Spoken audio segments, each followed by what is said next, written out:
You know, the wonderful thing about today's subject matter is that if you have some kind of multi-tap device for your TurboGrafx console, up to 5 players can play this wrestling match. Now, whether you want to course for other people into playing this thing is another story entirely.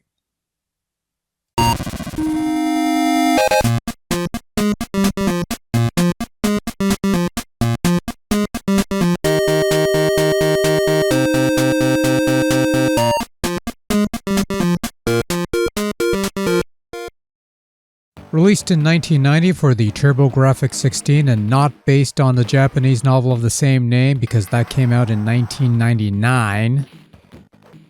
Battle Royale is a professional wrestling game where 5 professional wrestlers enter the ring in a free-for-all where the only way to win is to toss your opponents over the top rope until you're the last man standing.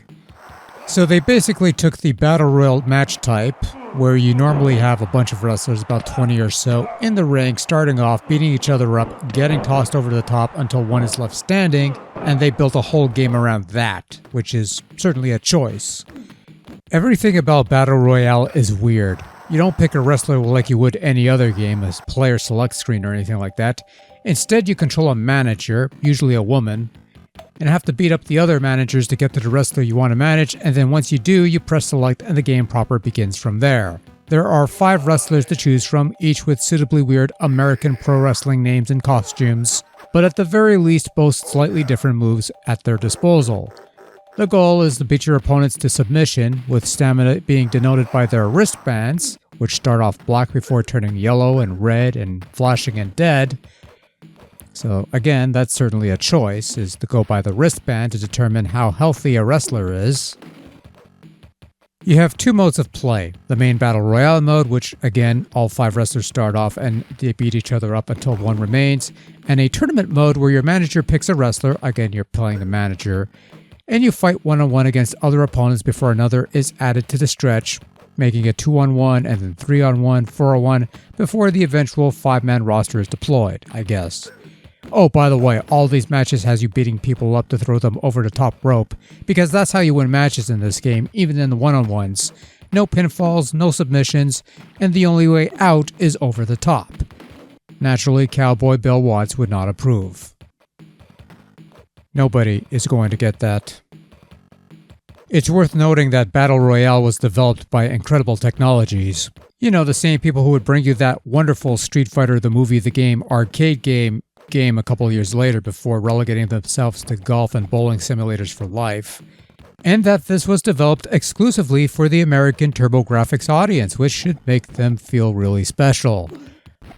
Meanwhile, PC Engine owners in Japan were stuck with some obscure wrestling title nobody's ever heard of, probably because it sucks, with some funny name like Fire Pro Wrestling Combination Tag or something like that. I mean, here's some footage of the game in action.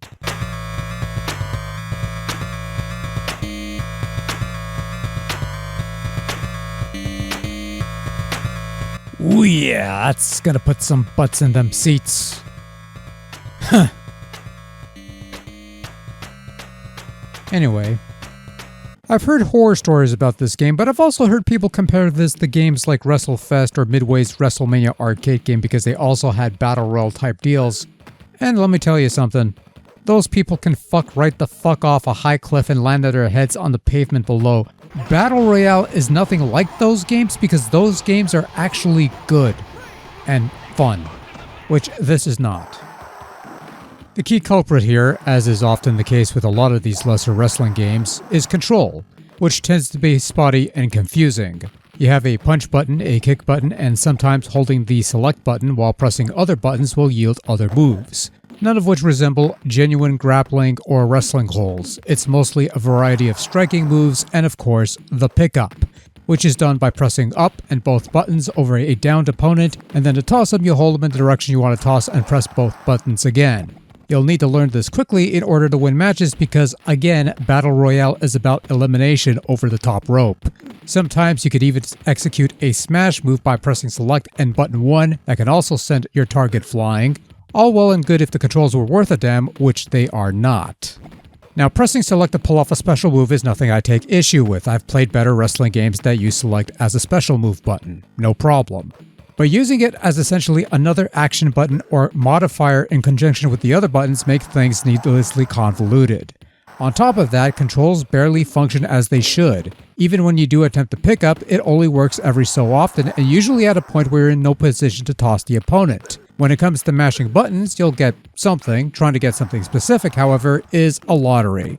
And it also doesn't help matters that gameplay as a whole is quite shallow. Yes, you have 2 modes of play. Yes, the game gives you 3 skill settings. And yes, if you have a multi-tap device on hand, you could have up to 5 players playing this Battle Royale gimmick that will last about 5 minutes before you move on to something else.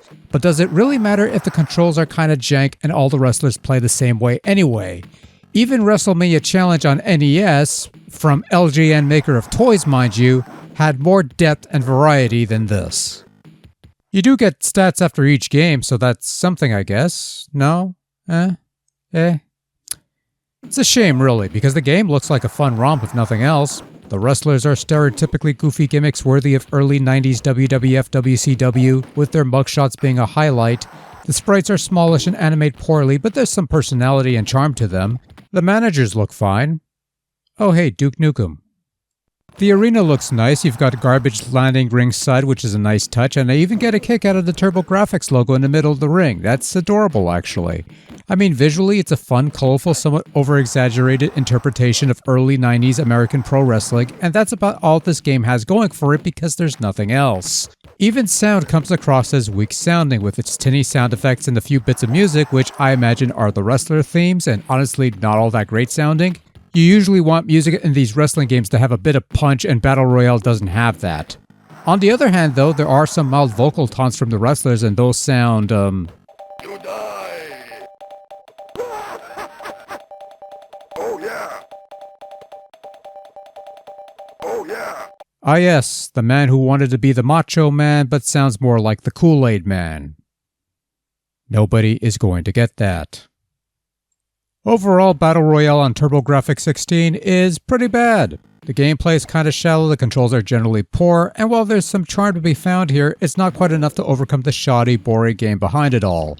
Wouldn't sting as much if you had other options, but no, this would be the only wrestling game to grace TurboGrafx-16. Which means I pity the fool who owned a Turbo back in the day, wanted to play those awesome wrestling games on those Nintendo and Sega machines, and this was all that they were stuck with. So yeah, I'd be pretty miserable too. Hey, whatever happened to that Fire Pro thing in Japan? I wonder if that did okay.